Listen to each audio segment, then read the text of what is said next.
Hello प्यारो बच्चों, आज हम जो हमारी यूनिट 4 हमने स्टार्ट कर रखी है वर्क एनर्जी एंड पावर। आज हम टॉपिक करते हैं वर्क। तो बच्चों, इसमें आपका वर्क क्या बताया गया है, क्या डेफिनेशन यहाँ हम दे रहे हैं वर्क की। इसमें बताया work is said to be done when a force is applied on a body and body displaced. यानी कि इसमें बताया बच्चों, ये हमने देखो जैसे ये एक बॉडी ये कंसीडर कर ली यहाँ पर, इस पे हमने एफ फोर्स अप्लाई किया इस डायरेक्शन में। देखो एरो हेड है जो आपका इस डायरेक्शन में, ये आपको फोर्स को दिखाने लग रहा है बच्चों। तो फोर्स हमने यहाँ अप्लाई कर दिया, तो ये बॉडी यहाँ से यहाँ डिस्प्लेस होके आ गई है। देखो आगे इसी डायरेक्शन में आगे की तरफ है, इसके अंदर क्या आ जाएगा, एस इसमें डिस्प्लेसमेंट आ जाएगा। तो बच्चों, ये हमने वर्क की यहाँ डेफिनेशन बताई है कि फोर्स लगाकर हम बॉडी के अंदर डिस्प्लेसमेंट लेकर आते हैं, एस डिस्प्लेसमेंट लेकर आते हैं, तो वो आपका क्या है, वहाँ पर क्या कंसिडर होगा, आपका वर्क डन हो जाएगा। अब वर्क डन है, जो वर्क डन यहाँ हमने आज जो हम पढ़ रहे हैं कांस्टेंट फोर्स से पढ़ रहे हैं। किससे पढ़ रहे हैं? कांस्टेंट फोर्स से। आपका वर्क डन हम वेरिएबल फोर्स से भी पढ़ेंगे, उसको हम आगे स्टडी करेंगे। तो अब हमने इसमें आपकी दो कंडीशन है यहाँ पर, जो हम वर्क डन पढ़ रहे हैं कांस्टेंट फोर्स से, इसमें आपकी दो कंडीशन यहाँ पर आएंगी। एक में फर्स्ट जो कंडीशन है इसमें आपको बतलाया है फोर्स और जो डिस्प्लेसमेंट, आपका जो फोर्स है और क्या डिस्प्लेसमेंट, अगर ये दोनों एक ही डायरेक्शन में हो, यानी कि देखो इस डायरेक्शन में हम इधर फोर्स लगा रहे हैं और हमारा डिस्प्लेसमेंट भी क्या है, इसी डायरेक्शन में ये डिस्प्लेसमेंट हमारा यहाँ पर आने लग रहे हैं, तो आपका जो वर्क डन है उसको हम लिखेंगे फोर्स और डॉट डिस्प्लेसमेंट। ठीक है। अब इसमें आगे देखिए आप, सेकंड कंडीशन में इसमें बताया है फोर्स और डिस्प्लेसमेंट, इन दोनों के बीच में आपका एंगल बनता हो, जैसे थीटा एंगल बन रहा है फोर्स के बीच में और डिस्प्लेसमेंट के बीच में आपका क्या है, अगर एंगल बनता है।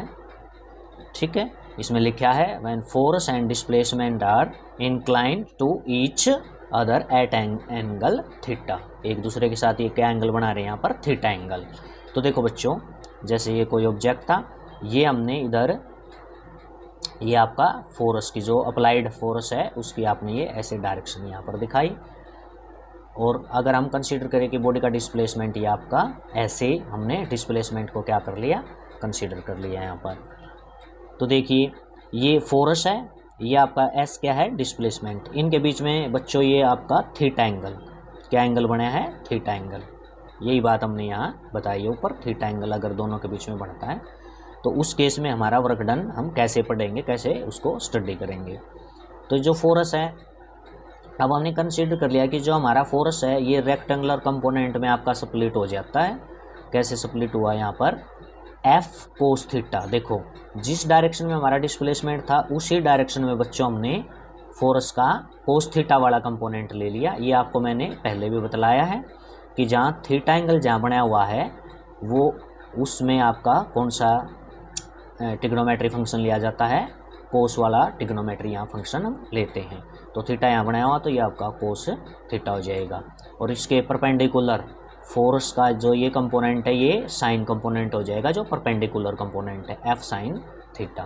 तो हमारा एफ जो कंपोनेंट में स्प्लिट हो गया, एफ कोस थीटा, जो कि हमारा किसकी डायरेक्शन में डिस्प्लेसमेंट है उसी डायरेक्शन में हमारा एफ कोस थीटा है, और परपेंडिकुलर वाला है एफ साइन थीटा।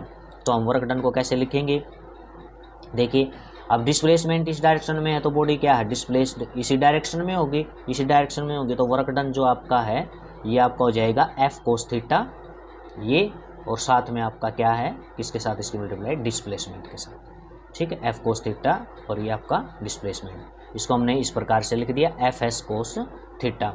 अब आपको बच्चों पता है कोस थीटा जहाँ आ रहा है आपका कोस थीटा, ये आपका स्केलर प्रोडक्ट जो हमने अभी पीछे स्टडी किया है वहाँ पर आपने देखा था। देखो बच्चों, जैसे मैंने आपको बताया था ए वेक्टर लिया था और dot B vector, A dot B, A और बी वेक्टर का जो डॉट प्रोडक्ट था बच्चों वो मैंने आपको बताया था, क्या लिखा था, ए बी कोस थीटा, इसको हम पहले बता चुके हैं। तो यहाँ पर भी देखो एफ एस कोस थीटा आया है, कोस थीटा आया है, तो इसका मतलब ये आपका क्या है, डॉट प्रोडक्ट है, क्या है, डॉट प्रोडक्ट। तो हम कह सकते हैं जो हमारा वर्क डन है वो फोर्स का और डिस्प्लेसमेंट का क्या है, डॉट प्रोडक्ट है। और आपको पता है बच्चों डॉट प्रोडक्ट है वो एक स्केलर को इंडिकेट करता है, तो वर्क जो हमारा वर्क डन ये आपकी क्या है, एक स्केलर क्वांटिटी है। ठीक है बच्चों, अब देखो हमने यहाँ फोर्स के कंपोनेंट को स्प्लिट किया था, जो फोर्स था उसको दो कंपोनेंट में यहाँ स्प्लिट किया, यहाँ आप डिस्प्लेसमेंट को भी स्प्लिट करके आप दिखा सकते हो इस प्रकार से। देखो ये आपका फोर्स है, ये आपका डिस्प्लेसमेंट है। अब इस डिस्प्लेसमेंट जो है आपका, इसको आप स्प्लिट करके लिखेंगे दो कंपोनेंट में, कैसे लिखेंगे, ये थीटा एंगल बनाया हो तो इस थीटा की ही एंगल है जिस साइड में ये थीटा एंगल यहाँ बनाया हुआ है उसी के अलोंग ये आपने क्या है, एस कोस थीटा, यानी डिस्प्लेसमेंट का कौन सा कंपोनेंट आएगा, कोस थीटा। आपको पता है थीटा जहाँ बनता है वहाँ कोस आप लेकर चलते हैं, एस कोस थीटा। और ये जो इसके बिल्कुल ये आपका परपेंडिकुलर कौन सा आ जाएगा, ये आपका परपेंडिकुलर आएगा बच्चों एस साइन थीटा। तो ये ऊपर हमने बताया फोर्स है वो दो कंपोनेंट में स्प्लिट होता है, यहाँ पर हमने बताया जो हमारा डिस्प्लेसमेंट है ये दो कंपोनेंट में आपका स्प्लिट हुआ है, तो वर्क डन हो जाएगा आपका।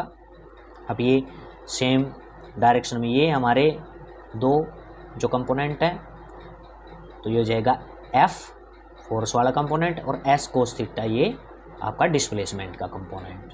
ठीक है, तो ये वर्क डन आपका वही हो जाएगा जो ऊपर आपका एफ एस कोस थीटा है, ये भी आपका क्या है, F S cos theta F dot S, ये आपका वर्क डन हो जाएगा। अब इसके डायमेंशन के बारे में पढ़ते हैं, जो वर्क डन हमारा उसका क्या डायमेंशन आपका रहेगा। तो आपने बच्चों यहाँ पढ़ लिया है कि वर्क डन है वो फोर्स और डिस्प्लेसमेंट का डॉट प्रोडक्ट है, इस बात को आपने प्रूव भी कर दिया यहाँ ऊपर अच्छे से। ठीक है,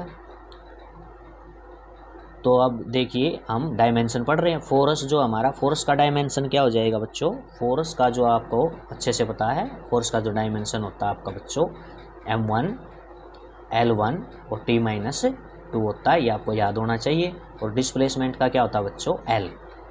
तो हमने इसको यहाँ से क्या आ जाएगा आपका, ये आपका डायमेंशन आ जाएगा M1 L2 और T-2।